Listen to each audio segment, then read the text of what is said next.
that, right? But do you know one thing that now this is a theory. This is this is conspiracy theory, Kel, right here. Yeah. You know what I'm saying? Now this is not backed by any facts. It's just backed by watching other industries and how they operate and things happen, right? Now this is my personal theory.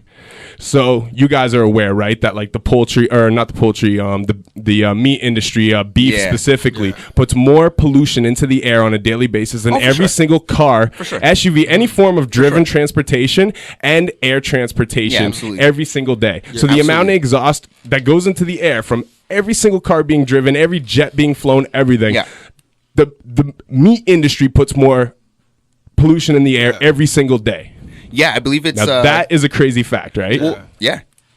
Now, you got them. Think about all the reforms they've done. Even like, you know, I know they don't go too far because the oil industry and, the gas industry, that kind of stuff, they have so much money. They don't want to see things reform, right? But you know, like how they do certain things like carpool lanes and stuff, right? Like to get less of the fossil fuels in the air, right?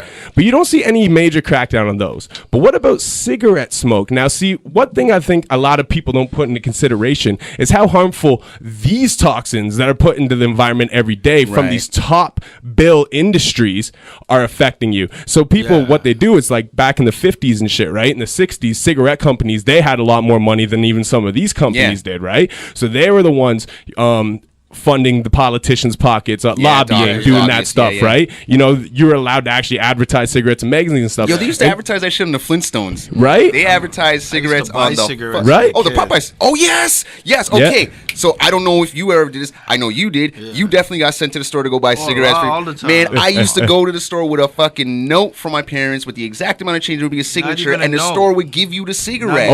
Word. They changed that. I think it was probably like 1990. Yeah, that's before my time.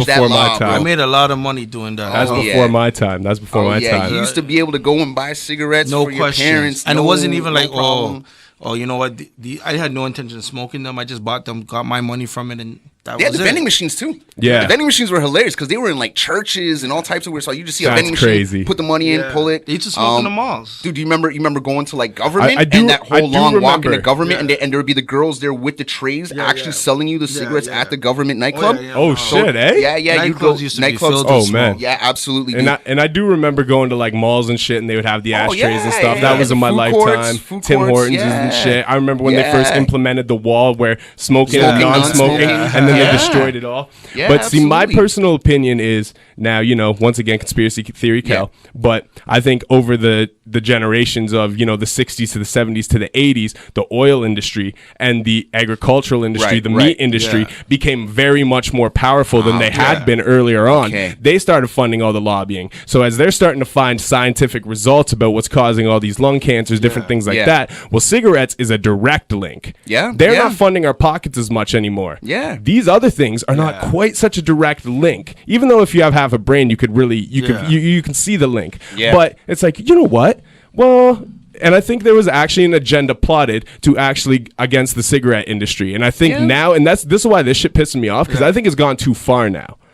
Like you can't smoke in anywhere. Cool, whatever. Like it is with the way it is. We've adapted it. But to start telling people they can't smoke in a fucking city, well then you better not have any fucking factories in your city. People better not be able to fucking drive in your city. You better not be able to fly a plane over your fucking city, because all these other things are causing a lot more air pollution than the fucking secondhand smoke. I feel you. I absolutely agree. That is crazy to me. I think it was like Thank You for Smoking movie. I haven't even watched that. Actually, that's a good movie. You never seen Thank You for Smoking? No, that's a good movie. I should watch it. I love cigarettes because it's actually about lobbyists. Oh, it's about not just even the it's about the gun lobbyists. It's about the cigarette lobbyists, with the cheese lobbyists, which I think like the cheese and dairy industry kills more people than anybody every year just through heart attacks. Oh shit! Right, so that's definitely a movie you got to check out. Thank You for Smoking. That's a really good movie, and you know, especially as passionate as you are about the topic, I think you should go watch it, because in the movie there's actually a plot, and I remember after seeing the movie, I started to think like, hey, maybe this happened. So there's a subplot or a little story in the movie where the guy says, hey, what if we pay a Hollywood studio hundreds of thousands of dollars, if not millions of dollars, to get someone like Leonardo DiCaprio to smoke in the movies? And then I remember after seeing that, seeing Blood Diamonds and Leonardo DiCaprio smoking cigarettes like a motherfucker all over Blood Diamonds, right? So yeah, you know what I mean. So which they definitely do that, and you know, but I personally, that's my personal opinion, is that I think that you know, the cigarette industry was much more was much stronger earlier on.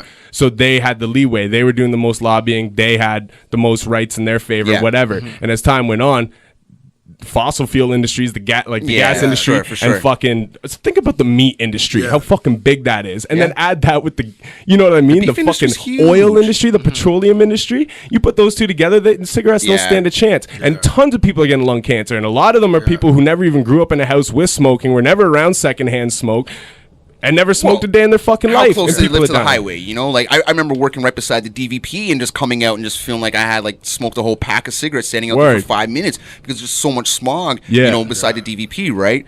Look at Los Angeles, just so much smog in the city of Los Angeles. Look at Beijing, China. Like they had so much smog that they had to put up huge TVs with fake suns on it because it was blacked out. Holy shit, eh? So people are definitely gonna get lung cancer from pollution more than they are from smoking in the future.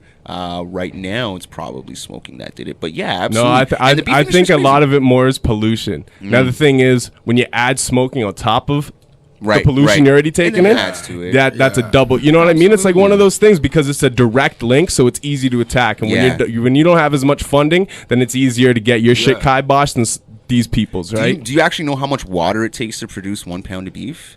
Nope. Takes about 1,400 pounds of water to produce 1 pound of beef. So just for like one hamburger that you eat at McDonald's alone, the amount of like carbon, the carbon footprint for one hamburger is fucking ridiculous. Wow. Like I can't believe like how crazy the carbon footprint is for like one hamburger, which ties into like the whole park deal being called vegan deal thing, and more people going vegan and whatnot. But the carbon footprint for meat is huge. That is insane. And one thing like a lot of people, it says in the Bible that you're supposed to at least not eat meat on Fridays. And a lot of people be like, oh, this, that, and the other. I think that's one rule that maybe we as a society could benefit from going back to, because cutting down our actual beef intake by 1/7 would actually help with a lot of the pollution, a lot of things by about 1/7. Our carbon footprint. Now that's huge. about 12%, so that could really, really, really cut things down a lot. But getting people to embrace a notion of, just having 1 to 2 vegetarian days a week is a really hard thing to do. But and I think I think it's a smart thing too. I'll tell you, when I never went vegan or vegetarian, but I went very close to where I would only eat meat once or twice a week. And then I would only eat, vegetables or whatever, like the best I could. But like meat, definitely, I can't help if there's byproducts, whatever, like gelatin, like you know what I mean. Shit, I was more vegetarian, not vegan, kind of. You know what I mean? But the one thing, like I, for one, lost a ton of weight. For two, always had a lot more energy, was a lot more clear-minded. Like I don't think people realize how fucking bad meat is for you to begin with. But with how much we intake it, you know what I mean? And it's actually crazy. And like, people, call vegans like fucking idiots. They call them people who vape fucking meat helped us. Vape pens and shit like that. You know what I mean? Like they look at them like they're all fucking, you see the homo memes and shit like that. But it's like actually it's very beneficial. You know what I mean? Like very beneficial to your health. Oh, vegetarianism, but meat did help us as a human species. It does. It helped develop our frontal lobes. Well, one thing, that's what I was going to say too. I think us as like scavengers, as humans, right? What we would do, I think we ate more plant-based stuff. We did. But, winters, times like that, like they were harder on us. They're harder on us, right? So you hunt, you eat, you eat what you can. You got to survive, right? You want to put fat on your body to store, to stay warm, stuff like that. So like we are meant to eat both, but I just don't think we're meant to eat fucking mostly meat and 3 times a day and a very rare amount of vegetables and fuck it, you know what I mean? Like we don't. And that's the same thing with dairy. Like even dairy, it's arguable that you're not supposed to have dairy after the age of 5. What other animal has dairy after they're an infant? I agree, and that we're the only species that eats someone else's dairy. Goat dairy, cow dairy. Dairy's actually horrible for you, but I could never give up dairy. I like chocolate milk. I don't like milk. I don't like milk. I do almond milk and shit, but I don't like milk. That's one habit I kept. But I love fucking cheese. I would fucking have sex with a block of fucking good smoked cheddar. You know what I'm saying? It does taste good, man. Straight if there was facts, a substitute, straight facts. there are substitutes. Yeah, no, I feel you can't. It's that tangy flavor that you can't resist. No, and melted cheese or burnt cheese. You know what I mean? Like, I feel that. There's nothing in the world. I feel that. Are you guys gonna hit up Taste of the Danforth at all this weekend? Oh, is it this weekend? I'm in Barrie this weekend. You're in Barrie this weekend? Yeah. Are you doing the show Friday night? No, I'm not even doing the show. We're just going there. Okay. It's my girlfriend's sister's daughter's first birthday. Happy birthday. So we're going up there, All right, doing the cool, party, drink with her and her sister for a couple nights, and just kind of lay low type of thing. I'm going to try to hit it up. I'm going to try to hit it up. I've always missed Friday, it. I want to go. I'll try to hit it up, maybe Saturday after this rally. Yeah. If any of you guys want to come, Taste of Danforth after the rally, man. See, I wish I could go to the fucking rally and resist, too. Yeah, so definitely, fuck anybody else that's watching, and we were talking earlier, there's this crazy rally that's going to happen Saturday, Nathan Phillips Square, the World Coalition Against Islam, and we're encouraging people to come out and counter-protest. And where, in Nathan Phillips Square? Nathan Phillips Square. So we're encouraging 2 p.m.? people, 2 p.m., come out, counter-protest, show some solidarity with the city, if you're an artist, if you are a punk rock artist, if you're a hip-hop artist, if you are a reggae artist, if you're just a rock artist, you know what I mean? The medium was created to stick it to the man. Yeah. The medium was created to kind of, be counter culture, so to speak, or it's just created to really just say fuck you to all of that shit. And if you represent that, come out and show support, show some solidarity. That, I think, that more so than anything, people don't realize, when you are an artist, you speak for people. You speak for at least 10 to hundreds of thousands of other people other than yourself. Your voice carries weight.